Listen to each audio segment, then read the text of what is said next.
Yo guys, saudara-saudaraku sebangsa dan setanah air, bangsa Indonesia, kalian adalah bangsa pilihan. Bangsa kita akan menjadi bangsa yang besar.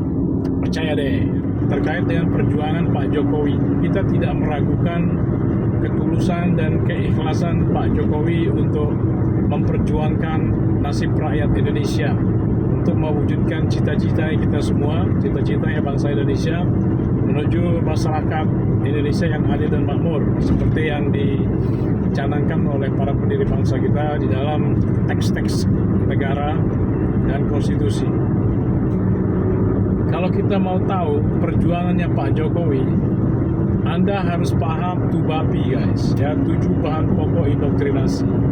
Memang Pak Jokowi itu tidak melakukan indoktrinasi, beliau melakukannya langsung melalui pembangunan, melalui tindakan-tindakan dan perbuatan-perbuatan yang luar biasa, yang besar. Cuman kita harus tahu, Undang-Undang Dasar 45 yang murni itu apa? Yaitu Undang-Undang Dasar 45 yang isinya itu adalah sosialisme ala Indonesia, demokrasi yang terpimpin, dan ekonomi yang terpimpin. Kombinasi daripada semua itu akan membentuk kebudayaan kita yang modern dan luhur, dan akan menjadi kepribadian kita guys. Seperti menjadi pakaian kebesarannya kita, yang membuat kita tinggi, yang membuat kita bermartabat, dan mampu melakukan hal-hal yang besar di tengah-tengah kehidupan berbangsa bernegara kita dan di hadapan bangsa-bangsa yang lain.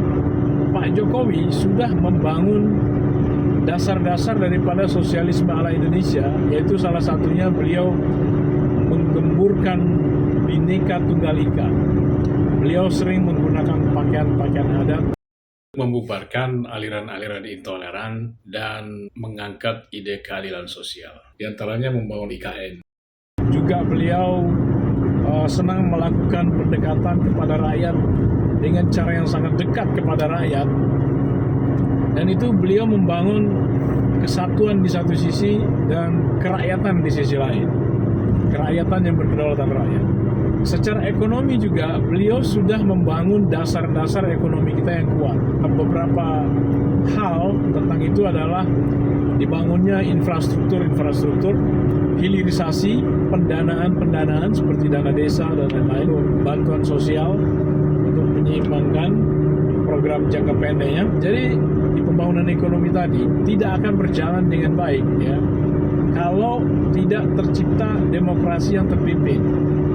Jadi pantesan Bung Karno ketika menyampaikan pidato Nawaksara, beliau mengingatkan kita bahwa kita harus tetap menjalankan demokrasi terpimpin itu, yaitu demokrasi yang damai, demokrasi yang tidak gontok-gontokan, tidak sikut-sikutan, tapi terpimpin oleh hikmat ya, dan kebijaksanaan, dan menjunjung tinggi permusyawaratan dan perwakilan. Cuman kan semua ini harus ditata ini. Perwakilannya harus ditata.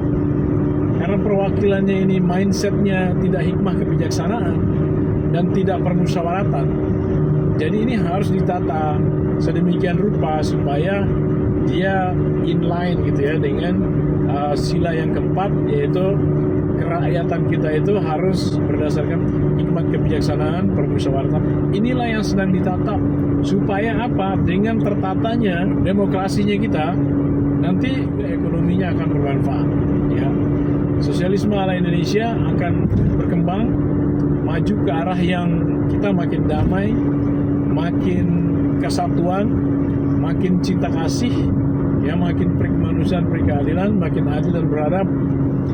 Sehingga ketika ini berjalan, sosialisme ala Indonesia, demokrasinya juga menjadi demokrasi yang terpimpin, perwakilannya itu mengandalkan permusyawaratan dan mengandalkan hikmat dan kebijaksanaan, maka kita dapat membangun ekonomi kita dengan luar biasa guys.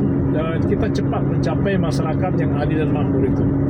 Jadi kita dukung terus perjuangannya Pak Prabowo, Gibran, dan Bapak Jokowi menata demokrasi Indonesia menuju kepada demokrasi yang terpimpin, yaitu demokrasi yang didasari oleh perwakilan yang menjunjung tinggi permusyawaratan, dan permusyawaratan yang didasarkan oleh hikmat dan kebijaksanaan.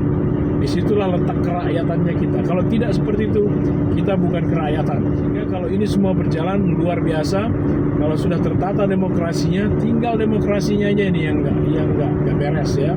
Karena apa? Perwakilannya yang menjadi masalah. Mari kita dukung terus Prabowo Gibran, Pak Jokowi, Gerindra, Gerakan Indonesia Raya. Keren. Memang iya.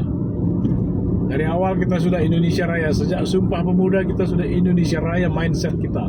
Mindset mula-mula wawasan kebangsaan kita Indonesia Raya. Merah putih. Kabinet merah putih. Wow, itu keren banget itu.